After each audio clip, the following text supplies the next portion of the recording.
زۆر باشە لەسەر دابەشکردنی زەوی بەسەر فەرمانبەران و مامۆستایانی سەر بە ناوچە دابڕاوەکانی دەرەوەی ئیدارەی هەرێمی کوردستان. من میوانێکم هەیە دکتۆر سامان سوێلی و تێبێژی وەزارەتی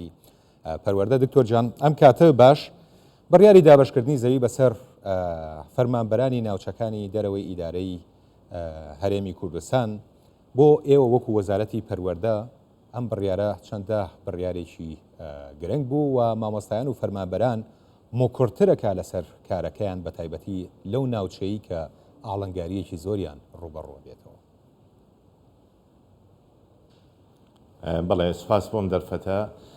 بێگومان ئەمەش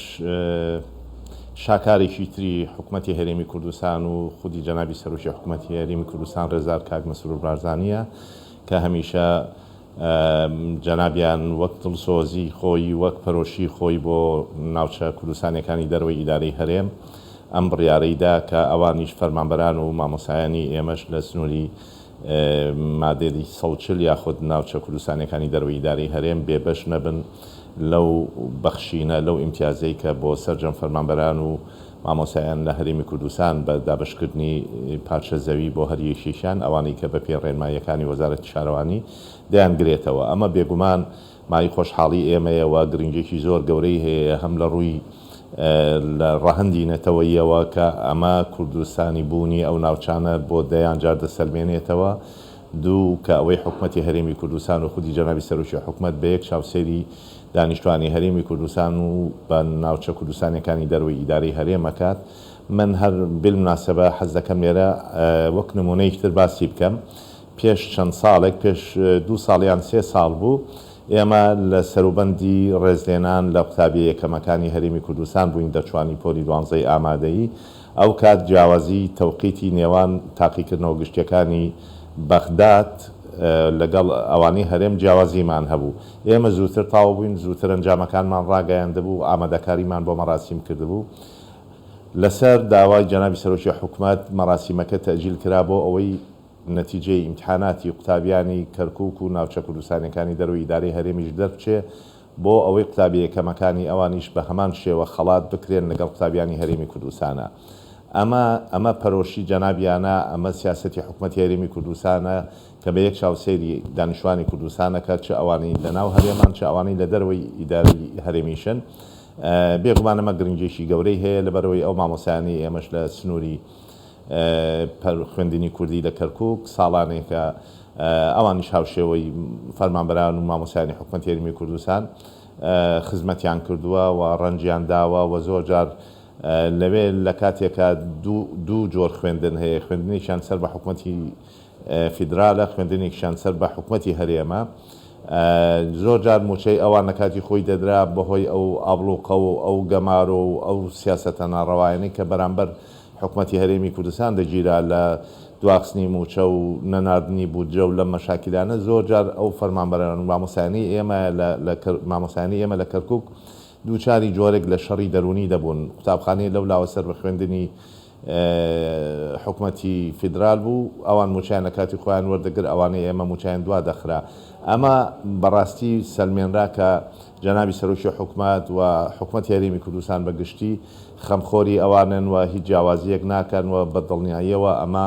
ڕنگدانەوەی زۆر زۆر ئیجابی ئەبێ کە موکورتوریانەکە لەسەر خزمەتکردن، موکورتریانەکە لەسەر تۆخکردنەوەی ناسنامەی کوردستانی بوونی ئەوان. بەڕاستی ئێمە تەنها ئەمە نییە کە حکوومەتی هەرێمی کوردستان ئاوڕی لە ناوچە کوردستانەکانی دەرەوەی ئیدارەی هەرێم داوە، بەڵکو دامەزرانی سەرجەم میلاکی خوێندنی کوردی لە کەرکووک و ناوچەکانی تر هەمووی لە ئەسوی حکوومەتی هەرێمی کوردستان بووە. موچەیان، پێداویستی قوتابخانەکانیان، نۆژەنکردنەوەی قوتابخانەکانیان، هەر پێداویستێکی تریان هەبوو بێت هەمووی لە ئەسوی حکوومەتی هەرێمی کوردستان بووە. تەنها تاقیکردنەوەکان و بڵێن پرۆگرامی خوێندنیان سەر بە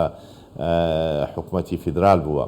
لەبەرەوە ئەمەش هەر پەرۆشیە کە دەسەلمێنێ، یعنی ئەگەر حکوومەتی هەرێمی کوردستان لە ڕابردووە ئەم هەنگاوانی نەگرتایە بەر دڵنیابن ئێستا شتێک نەدەبوو بە ناوی خوێندنی کوردی لە کەرکووک، ئێستا شتێک نەدەبوو بە ناوی ئەوەی کە بۆ نمونە لە تاقیکردنەوە گشتەکانی پۆلی 12 ئامادەیی لەم ئەخیرایەکە ڕاگەیەنرا لە حکوومەتی فیدرال وەزارەتی پەروەردەی فیدرال سێرمان کرد قوتابیشی کەرکووک لە یەکەمەکانی عێراق یەکەمی عێراق بووە جگە لەوەی چەند یەکەمیشی دیکەیان هەبووە ئەمە بۆ ئێمەشمای خۆشحاڵیە کە قوتابیشی کوردستانی لە کەرکووک یا لە ناوچەیەشی دیکەی کوردستانی یەکەمە بێ لەسەر ئاستی عێراق زۆر من دواتر ئێمەسەر ئەو پرۆسەیە لە کەرکووک پرۆسی خوێندنی کوردی لە کەرکووک بەڵام لەسەر بابەتی دابەشکردنی زەوی ئەوانەی کە میلایکی ئێوەن وەکو مامۆستایان و فەرمانبەرانی سەر بە وەزارەتی پەروەردە ئێوە تا چەند لە نزیکەوە چاودێری بە ڕێوەچوونی پرۆسەکە ئەکەن بۆ ئەوەی مافی ئەو مامۆستا و فەرمانبەرانە نەفەوتێت و هەمویان وەک ئەوەی کە مستحقن زەوی وەربگرن لەم پرۆسەیە کە هەرێمی کوردستان دەستی پێکرد. بێگومان ئێمە لە سەر ئاستی وەزارەتی پەروەردە لیژنەیەکی باڵا پێکاتەوە بۆ ئەم مەبەستە جگە لەوەی لیجانی لقی واتە فەرعیش لەسەر ئاستی پارێزگاکان و ئیدارە سەربەخۆکان پێکاتوە بۆ وەک مامۆستا کامەران لە لێدوانەکەیدا ئاماژی پێدا بەڕێوەبەری خوێندنی کوردی لە کەرکووک ئەوانش لیژنەیەکی تایبەت بە خۆیان پێکێناوە بە سەرۆکایەتی بەڕێوەبەری پەروەردەی کەرکووک یا خوێندنی کوردی لە کەرکووک بڵین بۆ مەبەستا ئەوان بەپێی ئەو ڕێنمانەی ئێمە بۆمان نردون سەرجەم ڕێکارەکانی خۆیان دەگرنە بەر و کارەکانیان تەواو دەکەن پاشترە و فۆرمانە هەمووی لەگەڵ زانیاریەکان زانیاری داواکراوەکان بەپێی ڕێنمایی وەزارەتی شارەوانی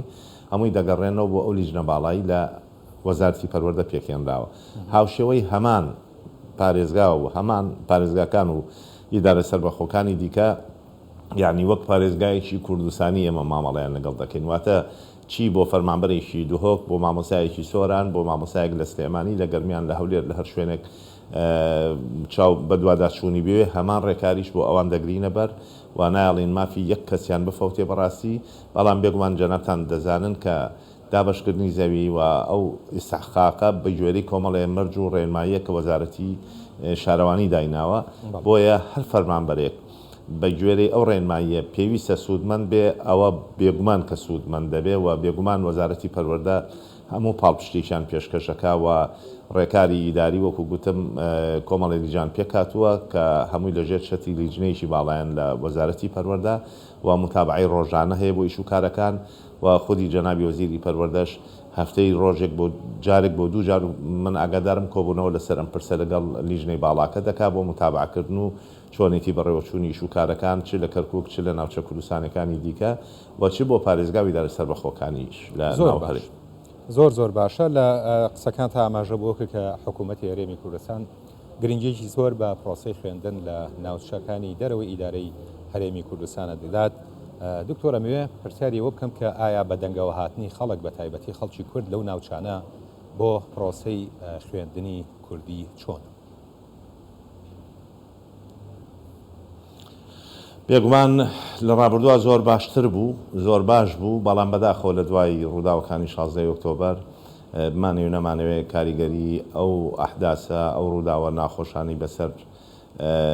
کەرکووک و ناوچە کوردستانەکانی دیکە شاد بمانەوێ نەمانەوێ ڕنگدانەوەی هەبوو لەسەر کەرتی خوێندنیش لەو سنوورە بە حکومیەوەی بەشێک لە خانەوادەکان ئاواری پارێزگاکانی هەولێر و سلێمانی بوون بەهۆی دۆخی ئەمنی و بەهۆی ئەو سیاسەتە دوژمنکارانی بەرامبەر کوردستانیانی کەرکووی جێلایە بەر لەو ماوەیەدا بە تەحدید و لە پاشەوەش وردە دۆخەکە ئاسایی نەبوو بۆ هەتا چەند ساڵێک بۆ ئێمە بمانێ و نەمانەوێت کاریگەری کردووەتە سەر خوێندنی کوردی لە کەرکووک بەڵام خۆشبەختانە خوێندنی کوردی لە کەرکووک بەردەوامە و ڕێژەیەکی باش لە قوتابیان هەیە و بەردەوامیش ئەم پرۆسەیە ینی خەڵشێکەیە ئامادە نیە منداڵەکەی بنێرێتە خوێندنی غەیرە کوردی یاخود خوێندنی عەرەبی ناینێرێ لەبەرەوە کوردستانیەکان زیاتر هەرمیشە لەوێن بەڵام بۆ مەبەستە ئێمە وەکو گوتم لەبەرەوەی زۆر جار بەداخەوە لەوێش مەحرومن بەشی خوێندنی کوردی لە کەرکووک لەلایەن حکوومەتی عێراقەوە زۆر جار وەک پێویستە ئاوڕیان لێ نادرێتەوە بۆیە حکوومەتی هەرێمی کوردستان هەمیشە خۆی بە خاوەنی ئەو دۆزە لە کەرکووک زانیوە و ساڵانە ئێمە پاڵپشتیمان کردوون بە دابینکردنی پێداویستیەکانی خوێندن لەوێ هەر لە موبەڕیدە لە کۆمپیوتەر لە داتاشۆ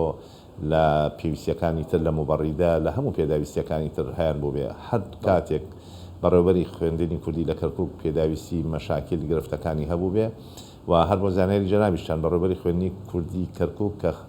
کە بەڕێوەبەری گشتیش نییە پلەکەی بەڵام ئەندامی ئەنجومەنی وەزارەتە لە وەزارەتی پەروەردە لە هەموو کۆبوونەوەیکی ئەنجومەنی وەزارەت بەڕێزیان بەشدارە بێ واتە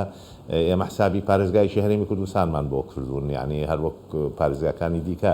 لەبەرەوە هەر جارێک کێشە داواکاری مەشاکلیان نەبێ بۆیە ئەڵێن ئێستا خۆشبەختانە لەم 1-2 ساڵی ئەخیرە وردە دۆخەکە تا حەدێ بۆ خوێندن ئاسایی بۆتەوە و خەڵشێک یعنی پرۆسی خوێندن بەردەوامە و میلایشیشی باشیان هەیە نزیک بە 9,000 مامۆستا و فەرمانبەرمان هەیە کە موشایانە سەر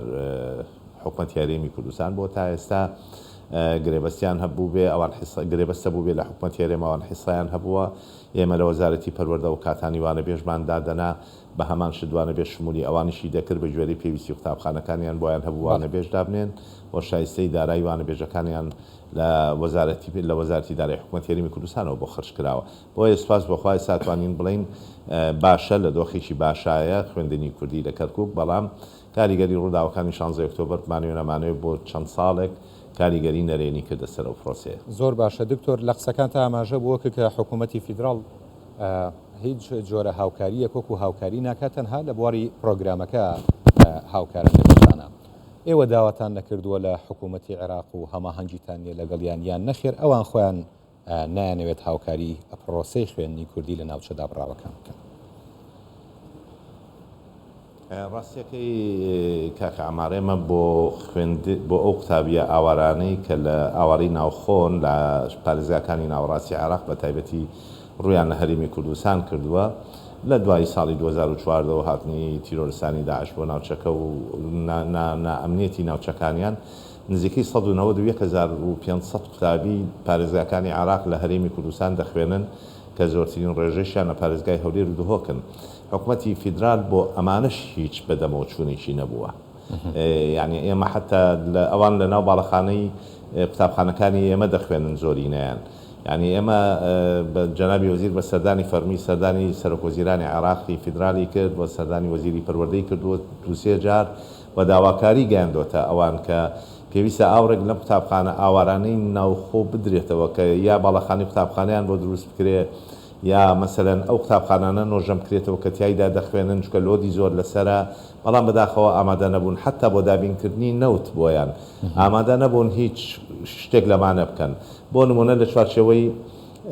ئیتفاقی عێراقی سینی ڕێکەوتنامەی عێراقی سینی بڕیار درا 1000 قوتابخانە بۆ عێراق دروست بکرێ هەرێمی کوردستان بە گوێرەی ڕێژەی دانیشتوان ئێمە تقریبا جەنابی وەزیر داواکاری گەیاندە سەرۆکوەزیرانی عێراق و وەزارەتی پەروەردە داوامان کرد کە لانی کەم لەو 1000 قوتابخانەی 150 قوتابخانەی بۆ پارێزگاکانی هەرێمی کوردستان تەرخانکەن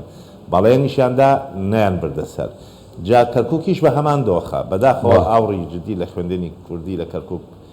نادرێتەوە هەتاکو ئەو دەقەی ئاوڕێکی جدیان لێ نەداوەتەوە بۆ نمونە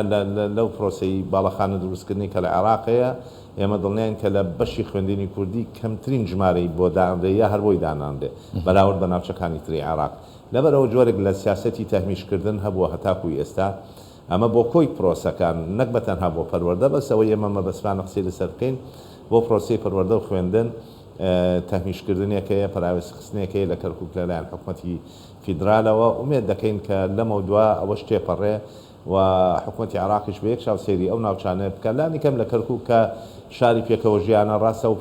پارێزگایشی کوردستانیە بەڵام دوجار پێکاتی دیکەشی تیادەژی ئێمە نامانەوێت هەر تەنها گرنگی بە خوێندنی کوردی لە کەرکووک بدرێ بەڵکو بۆ خوێندنی تورکمانی بۆ خوێندنی عەربی بۆ ئەوانش هەر هاوڵاتی عێراقین و هیچ کێشەمانەوەدا نییە بەڵام حکومەتی عێراق دەبێ حکومەتی فیدرال دەبێ بەڕاستی ئاوڕێکی جدی لە خوێندنی کەرکووک بداتەوە لانی کەمەوە هەنگاوانی کە حکومەتی هەرێمی کوردستان ناوێتی لە دامەزراندنی مامۆستا و فەرمانبەر لە گرێبەستبوونیان لە دانانی وانەبێژ لە دابینکردنی پێداویستی و قوتابخانەکانیان لە زۆر لە نۆژەنکردنەوە لە زۆر شت پێویستە حکومەتی فیدرالیش وەزارەتی پەروەردەی فیدرالیش ئاوڕێکی جدی لەو داواکاریان بداتەوە ئێمە زۆر جار خۆمان بەڕاستی پەیامی پەروەردەی کەرکووک خوێندنی کوردی کەرکووکمان گەیاندۆتە وەزارەتی پەروەردەی فیدرال لە بەغدا بۆ ئەوەی بەدەمەوەچوونی زیاتر هەبێ یعنی جەنابی وەزیری پەروەردە و وەزارەتی پەروەردە لە هەرێمی کوردستان خۆی بە داکۆشیکاری مافەکانی ئەوەزانیەوە بۆیە زۆر جار داواکاریەکانیان لە ڕێی ئێمەوە دەڕوا بۆ بەغدا بڵێ بە دکتۆر ساماسوێلی تەبێژی وەزارەتی پەروەردە زۆر سپاس بۆ بەڕێستان